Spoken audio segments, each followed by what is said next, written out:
कोलकाता में ट्रेनी महिला डॉक्टर के साथ अस्पताल के अंदर रेप और फिर उसकी हत्या के मामले में हर रोज नए खुलासे सामने आ रहे हैं। कोलकाता के आरजी कर अस्पताल में ट्रेनी डॉक्टर के साथ हुई अत्याचार को लेकर देश भर में आक्रोश है।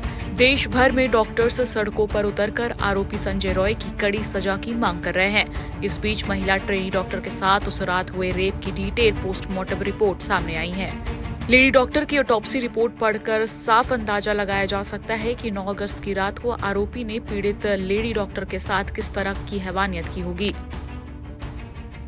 ऑटोप्सी रिपोर्ट के मुताबिक मृतिका के शरीर पर 14 से ज्यादा चोट के निशान थे। मृतिका के सिर, गाल, होंठ, नाक, दाहिना जबड़ा, ठोड़ी, गर्दन, बायां हाथ, बायां कंधा, घुटना और प्राइवेट पार्ट पर चोट के निशान मिले हैं। शरीर के अंदरूनी हिस्सों में भी चोटें आई हैं। फेफड़ों में खून के थक्के जम गए थे। प्राइवेट पार्ट के अंदर एक सफेद गाढ़ा चिपचिपा तरल पदार्थ मिला है। ऑटोप्सी रिपोर्ट में सामने आए ये खुलासे बता रहे हैं कि 9 अगस्त की रात आखिर किस तरह महिला डॉक्टर के साथ हैवानियत की गई होगी। ऑटोप्सी रिपोर्ट के मुताबिक आरोपी ने दोनों हाथों से गला घोंटकर पीड़िता की जान ली थी। आरोपी ने कई बार पीड़िता के साथ जबरदस्ती यौन उत्पीड़न किया। खून और अन्य नमूने आगे के विश्लेषण के लिए भेजे गए हैं। ऐसे में साफ है कि कोलकाता रेप कांड में पीड़िता के साथ हैवानियत की इंतहा पार कर दी गई।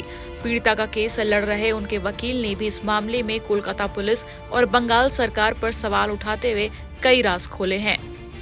देखिए, कोलकाता पुलिस शुरू से ही जैसे ये काम कर रहा था, इसमें यह तय हुआ कि कोलकाता पुलिस का ये इंस्ट्रक्शन था, किसी भी तरीके से सरकार को प्रोटेक्ट करो। ये सरकारी अस्पताल, सरकारी डॉक्टर, वहाँ पर उनका कत्ल हुआ है। She was murdered. लेकिन जो कदम तुरंत उठाना चाहिए था अथॉरिटी की तरफ से, ये हुआ नहीं। पहले से ऐसे हुआ कि वो चाहते थे कि छुपाने के लिए। सुबह घर में फ़ोन किया, आपका बच्चा तबीयत ठीक नहीं है। जिन्होंने पेरेंट्स ने पूछा क्या हुआ बताइए, आधा घंटा में सुपरिटेंडेंट, असिस्टेंट सुपरिटेंडेंट हॉस्पिटल वो फ़ोन करके बताते कि आपका बच्चा खुदकुशी कर लिया। अरे भाई, तू तो डॉक्टर हो, जब तुमने देखा डेड बॉडी ऐसे है तो तुम क्या ज़रूरत था सुसाइड स्टोरी बनाने के लिए। इससे ये तय होता है कि शुरू से ही पुलिस का ये मतलब था किसी ना किसी प्रकार से ये सरकार को ज़रा रक्षा देना। इसीलिए जो स्टूडेंट्स कम्युनिटी है, hospital intern, students youth organization, सब बिल्कुल विक्षुब्ध हो गए and they went on demonstrating and that's the issue. Now it has taken all India colour. Sir, जब भी कोई रेप जैसी घटना घटती है तो राज्य सरकार जो है वो कॉम्पेंसेशन देती है। तो यहाँ पर भी जब उन्होंने कॉम्पेंसेशन देने की कोशिश किया, जो डॉक्टर के पेरेंट्स उन्होंने कहा है कि वो एक्सेप्ट नहीं करेंगे। तो क्या लगता है आपको इस पर? देखिए, कॉम्पेंसेशन देने के भी सही तरीका है, सारी टाइम है। कॉम्पेंसेशन देना होता है इन्वेस्टिगेशन के बाद, जब ये होता है कि ये कत्ल हुआ है, सुसाइड नहीं हुआ है। लेकिन चीफ मिनिस्टर, पहले ये चीफ मिनिस्टर का ये स्पेशलिटी है। बंगाल में जब भी कोई रेप केस हुआ है, वो जाके पैसा देके, मेरा ख्याल से वो विटनेसेस का खरीद करने का कोशिश करते थे। पैसा ले लो, चुप हो जाओ। ये है बंगाल का चीफ मिनिस्टर का काम करने का ढंग। ऐसे उनको प्रलोभित किया, लेकिन बच्चों लोग को पिताजी माताजी ने बताया कि हम पैसे से हमारा बच्चा का जीवन का नापेंगे। ये चीफ मिनिस्टर जो किया, गलत किया। It was an insult to the deceased family. ऊपर से आरजी कर के जो प्रिंसिपल थे संदीप घोष, उन्होंने जैसे ही रेजिग्नेशन दिया, 4 घंटे के अंदर ही उनको कलकत्ता नेशनल मेडिकल कॉलेज का बना दिया।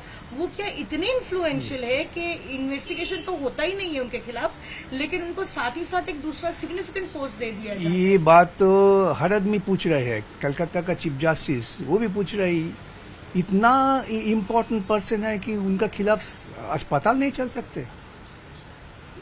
जो सुबह सुबह इंटरव्यू देके बताया कि मैं मॉरल रिस्पॉन्सिबिलिटी लेके मैं सरकारी नौकरी छोड़ रहा हूँ,